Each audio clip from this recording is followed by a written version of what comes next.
and that is this constitutional? Now, I don't know. I'm not a constitutional expert or anything like that. We are going to have a constitutional scholar on the show. Who here knows somebody called Professor Augusto Zimmerman? Well, I've got an interview scheduled with him for tomorrow, so I'm going to be posing the question to him. So, why am I asking this? And what do I actually mean? So, when I look at Special Operations Group, I see a group that I would describe as military-esque, militarized. I look at their tactical equipment and I don't see really any difference between their appearance, their tactics, when looking at some militaries from around the world. So I'm going to show you what I'm getting at here. So let me just open up my browser. What we have here is sorry, I don't think that's quite working right now. Okay, here we go. What we have here is Section 51 of the Constitution of Australia in relation to the Australian states. So it says here, quote, "A state shall not, without the consent of the Parliament of the Commonwealth, raise or maintain any naval or military force, or impose any tax on property of any kind belonging to the Commonwealth.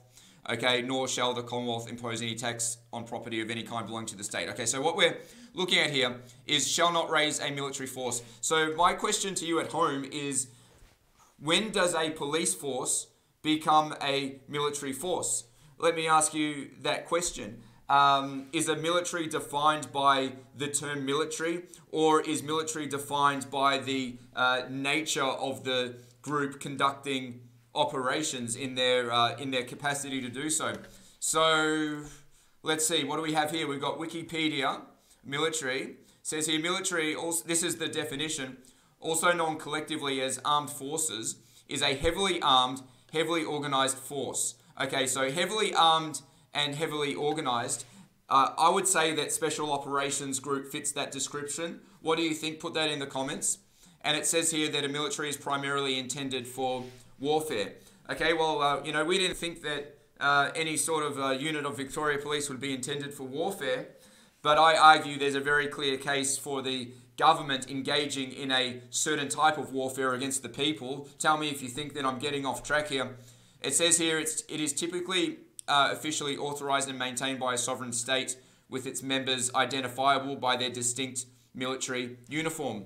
Okay, so yeah, I'd say that Special Operations Group have a very military-esque uniform. They even have a camo version of their uniform. So my question to you is this indeed unconstitutional? I don't have the answer to that, but where's the line? At what stage can a police force be reclassified as a military force? I'm going to be asking Augusto tomorrow, and I'll let you know what I find. Do you have your own thoughts? Put your thoughts in the comments.